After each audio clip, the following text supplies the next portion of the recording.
Hi everybody, I'm Corinne Blackstone and welcome to my craft room. I am so happy to have you here today, and if you are brand new, make sure that you subscribe to my channel by hitting that subscribe button down below. You can also hit that bell icon because that will alert you to when I post a new video. Whatever we would do it just for fun. Today's video, we are going to talk all about HTV, or also known as iron-on. Now, I know as a beginner crafter, a lot of these words can sound really super confusing to you and maybe don't always make the most sense. So first thing I'm going to do is explain to you what HTV and iron-on are. HTV stands for heat transfer vinyl, meaning that you need to apply it using a heat source, whether that be an iron, an easy press, a heat press, a mini press, something like that, in order to apply heat. This product is also known as iron-on, which you'll see typically with the Cricut brands or the Paper Studio brands using that name versus HTV. HTV is used by most major brands like Caesar, Starcraft, things like that, and that's what you're going to see more often than not. Both of these products are pretty much the same as far as what they mean and what they're applied to. Now, there are so many different types of HTV, so that is where it gets a little bit confusing. There are things like printed pattern HTVs, just regular plain color HTV, which you can get this in stretch, easy weed, soft flex, all sorts of different types. So it is important to read the descriptions before you purchase your HTV. There's also glitter HTV and holographic, and there are hundreds of more types. Those are just some of the ones that I use a lot of.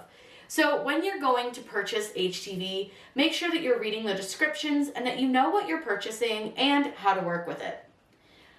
HTV and iron-on are pressed at different times, temperatures, and pressures depending on the brand and the type that they are. Some may cut on the everyday iron-on setting with your Cricut, others may cut on glitter iron-on, and even others may cut on the light cardstock setting.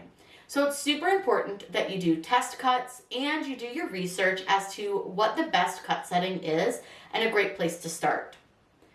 143 has an amazing little chart that you can download that has all of the really good cut settings that really seem to work best with each of the different types of machines. So I would highly recommend heading over there and checking out this super easy to read and use chart. This chart is also going to offer you the times, temperatures, and pressures for each of these HTV products.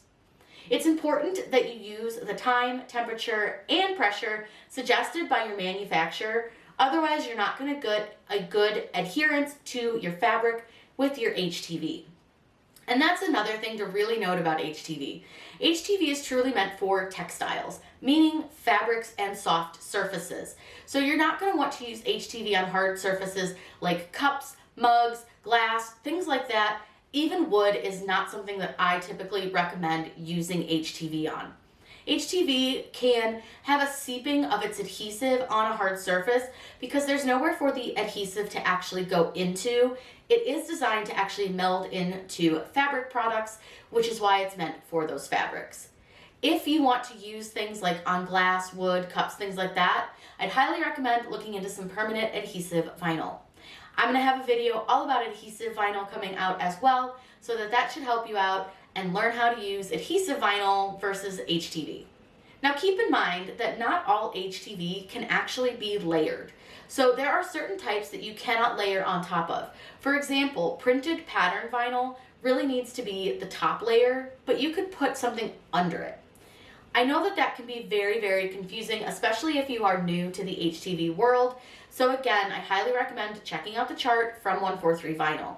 They have tons of great resources that are completely free, and I'm going to link all of those down below for you. But that's going to tell you what type of HTV can and can't be layered.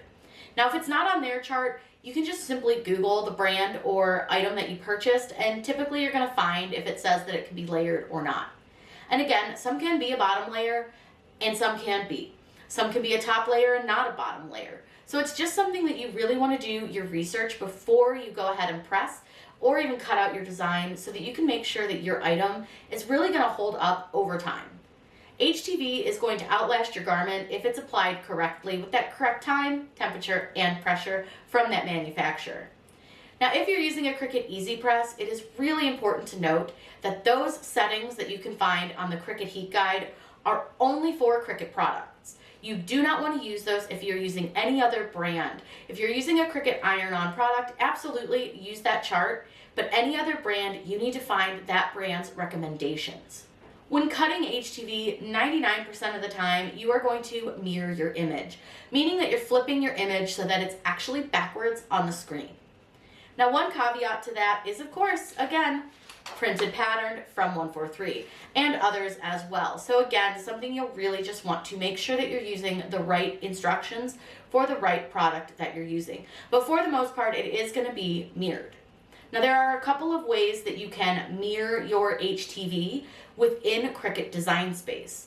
Now, one way is when you click Make It, you can actually choose the little slide bar right under your mat that says Mirror. The important thing is if you're cutting multiple colors, you need to mirror each and every single mat. So you'll want to make sure to go through and click all of the little mirror buttons on every mat. Now, my issue with this is that sometimes Cricut Design Space won't actually register the fact that you did click that mirror button, and it will not cut your product mirrored. This has happened to me several times using that option, which has now really pushed me to tell you guys a better way to do this.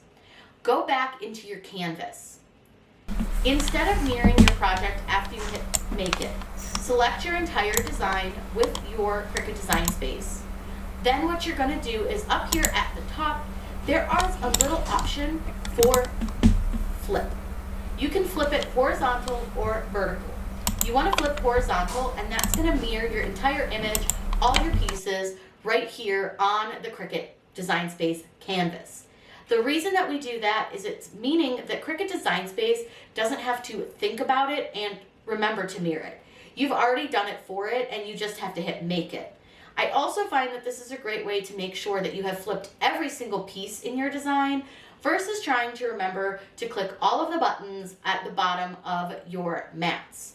Mirroring is super important with HTV because if you do not mirror it, it is going to end up backwards on your shirt. So be sure that you are absolutely doing that and making sure that you are not forgetting it, because then you're going to be wasting some HTV. Now that we have gone over kind of what HTV is, how to work with HTV, carrier sheets, time, temp, and pressure for your different brands, I just want you guys to know that you can ask any questions that you have down in those comments below. If there is something that I didn't cover that you would love to know the answer to, by all means, please ask. I am always happy to help you guys and guide you in your crafting journeys. I know that HTV can be a little bit intimidating, so I am going to also link an HTV playlist down below that features some different ways to work with HTV and different types of HTV. That way you have a really quick, easy to access resource that can help you when you are ready to start using HTV or iron-on. Now, you guys always ask me, what are my favorite brands? And I'm linking those down below for you as well. I'm never going to recommend using the Cricut brand over some of these others because I do find it not to be as high quality, and it's a little bit thicker and heavier feeling on your fabrics, and it looks a little more fake to me. I truly love Starcraft Softflex, and I also love all the Caesar brands as well. There are also other great brands like Tech Wrap and HTV Romp that you can give a shot to. Just kind of try different ones and see what works for you. While I may be a big Starcraft fan, it may not be right for you, or same with Tech Wrap. I love them, but not everyone does. So definitely, I would say buy a couple different types, try them out, and see which works for you and which you prefer and like. Not everyone is going to like the same stuff, and that's completely okay. It's totally fine that you want to try out different types, different things, and figure out what works for you and the designs that you want to make. I hope you all have a wonderful day, and as always, happy crafting.